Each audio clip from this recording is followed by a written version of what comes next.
Bom, vamos reiterar a necessidade de mudança do pensamento. A necessidade de pensar diferente e, consequentemente, agir diferente nessa revolução industrial que estamos vivendo. Afinal, por que isso é necessário? Você consegue ver nesse gráfico, agraciados aí pelo Glenn Withers, que disponibilizou isso, e esse gráfico reflete o mercado americano, que entre 1889 até 1930 nós temos a eletrificação, a adoção da eletricidade para as indústrias. A eletricidade era uma nova invenção, as indústrias entenderam isso como uma evolução e que deveriam se adaptar, certo?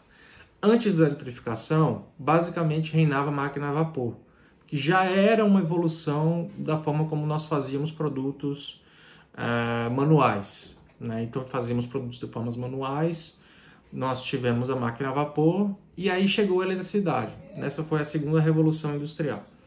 Nessa segunda revolução industrial, então, temos a adoção dessa nova tecnologia e temos a mudança de como fazemos coisas nas fábricas. O que acontece? Quando pegamos essa faixa de adoção, entre 1888 até 1905, mais de 40% dos conglomerados de indústrias formados nessa faixa faliram até o início dos anos 30. E outros 11% estavam mancando com resultados muito bons entre ruins.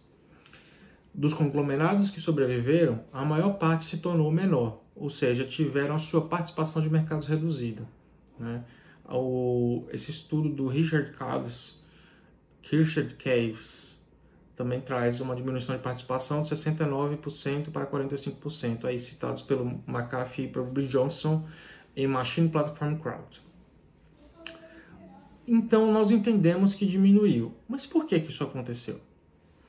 Basicamente, pela demora em se entender o potencial da eletricidade. O que isso de fato significava? Pensa, falando quase igual ao coach, mindset, a forma que nós pensamos. Estamos adequados ao modelo de máquina a vapor. A planta da fábrica, as plantas de produção, a forma como produzimos, é toda pensada de acordo com a escala da fábrica a vapor. As máquinas a vapor. Quando chega a eletricidade, as máquinas tornam-se diferentes. Então, imagina você montar uma fábrica que utiliza a eletricidade, mas a planta da fábrica, a forma de produção, ainda é um formato da máquina a vapor. Então você tem uma mentalidade diferente, você adota tecnologia, mas ainda com uma mentalidade antiquada, diante dessa nova fase. O que acontece é que você não consegue, basicamente, pular para o futuro. Você não consegue migrar para uma forma de produção ou uma forma de trabalho que realmente utilize o potencial daquela tecnologia. Você está utilizando a tecnologia, mas você não consegue pensar de uma forma diferente. Você não pensa, como a gente disse, fora da caixa. E o que acontece é que essa definição e estruturação de produtos é uma estruturação antiquada, porque se torna uma estruturação da forma como nós pensávamos antes. E o McAfee e o Bill Johnson trazem essa citação que é muito interessante. Se vamos ter companhias de sucesso nessa segunda era das máquinas, no caso, após a segunda revolução industrial, temos que pensar de forma diferente do que a maioria faz hoje. Essa forma diferente não é uma mudança de pensar em utilizar a tecnologia, mas é quando você antecipa essa tecnologia e já entende ela como implementada dentro do teu processo produtivo, a forma como se pensa os problemas e a forma como se destrincha os problemas mudam. Nós pensamos os problemas de uma forma diferente. Nós automatizamos alguns processos e, no caso da quarta revolução industrial, permitimos que a máquina nos complemente e nos ajude. Então, quando analisamos esse gráfico, não trata apenas de uma linha crescente sobre a adoção dessa tecnologia. Não é apenas sobre utilizar uma nova tecnologia, mas é entender como essa tecnologia, que traz muitas incertezas, muda a nossa forma de pensar. Na verdade, como ela nos transporta para o futuro, como nós nos transformamos.